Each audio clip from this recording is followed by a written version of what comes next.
सवेरा हो चुका था। पक्षी कलरव करने लग गए थे। उसमें रोज की तरह अपने महल की छत पर टहल रही थी सोनालिका। केसर उसे भोर का गीत सुना रही थी। तभी उसकी नजर नदी के बीच में स्थित पहाड़ी पर गई।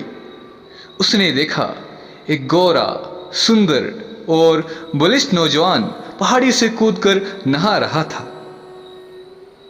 सोनालिका बोली, देख केसर, ये युवक कितना सुंदर और कितना आकर्षक है। लगता है जैसे कोई राजकुमार हो। केसर हंस पड़ी खिलखिलाकर। फिर बोली, यह कोई राजकुमार नहीं है, यही है विरला, जिसके सपने देख रही हो तुम। बहुत देर तक पहाड़ी की ओर देखती रही सोनालिका। विरला ने ही उसकी प्राण रक्षा की है। यह जब भी सोचती तब रोमांचित होती थी वह। शिवरात्रि का पर्व था। केसर भगवान शंकर का दर्शन करने जा रही थी। उस दिन उसका व्रत भी था। अचानक एक जहरीला नाग उसके पैर से दब गया। वह चीखने चिल्लाने लगी। दर्शनार्थी उसकी ओर दौड़े। सोनालिका भी मान मर्यादा का ख्याल छोड़कर केसर के पास पहुंची। पैर पकड़े जोर जोर से रो रही थी केसर उस समय। विरला ने जब सुना कि केसर को नाग ने डस लिया है तो वह भी जा पहुंचा उसके पास। और जैसे ही उसने केसर के पैर से खून बहते हुए देखा, वह चकरा गया, क्योंकि सांप के डसने का घाव नहीं था वह। केसर को यह सोचते देर न लगी कि कुछ शंका हो रही है विरला को। उसने बेहोश होने का नाटक किया। विरला ने फुर्ती से हाथ बढ़ाकर केसर को थाम लिया और उसी अवस्था में केसर ने धीरे से विरला के कान में कह दिया, राजकुमारी सोनालिका तुमसे प्रेम करती है। कल इसी मंदिर के बाग में नाग पकड़ने के बहाने तुम आ जाना। विरला ने झाड़ फूंक का नाटक किया और नाटक किया केसर ने अच्छा हो जाने का। कुछ देर में भीड़ छंट गई। विरला भी चला गया। केसर को अपने साथ महल में ले आई सोनालिका। एकांत में हंस हंस कर केसर ने बताया, तू समझी नहीं सोनालिका, वो तो मेरा नाटक था, नाटक समझी। मैंने जानबूझकर अपने पैर में चाकू से घाव कर दिया था।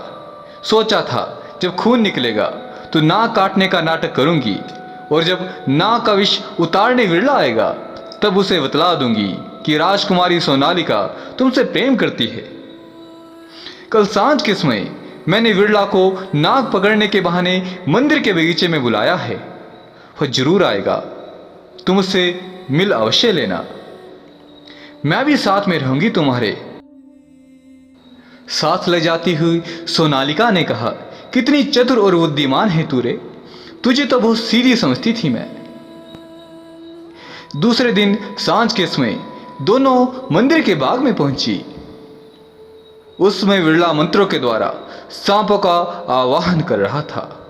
अब तक उसके सामने छोटे बड़े दर्जनों नाग नागिन एकत्रित हो गए थे। सोनालिका एकटक उस अद्भुत दृश्य को देख रही थी। उसी समय सोनालिका की नजर बचाकर झाड़ी के पीछे जा छिपी केसर। जब सारे सांप एक एक कर चले गए तो विरला का ध्यान सोनालिका की ओर गया। वो उस रूपांगना को अपने सामने देखकर जितना मुग्ध हुआ उससे अधिक घबरा गया। सिर झुकाकर और हाथ जोड़कर बोला, राजकुमारी को मेरा प्रणाम। मैं नट हूं, मैं किसी भी तरह से आपके योग्य नहीं हूं। आप ठहरी राजकुमारी और मैं ठहरा नट। मेरा और आपका कोई जोड़ नहीं है, मुझे क्षमा करें। यह सुनकर सोनालिका की आंखों में आंसू छलछलाए। रूंधे गले से बोली वह, ऐसा ना कहो विरला, नया जीवन तुमने ही दिया है मुझे। मेरे प्राण रक्षक हो तुम, फिर तुमसे बढ़कर मेरे योग्य कौन हो सकता है विरला। यदि तुम मुझे स्वीकार नहीं करोगे तो मैं नदी में कूदकर जान दे दूंगी अपनी। विरला क्या कहता, जब वह अपनी जान हथेली पर रखकर उस भयंकर मानवभक्षी मगरमच्छ से जूझा था और राजकुमारी की प्राण की रक्षा की थी, तभी से वह भी राजकुमारी की मनमोहक और लावण्यमय छवि को भूल ना पाया था।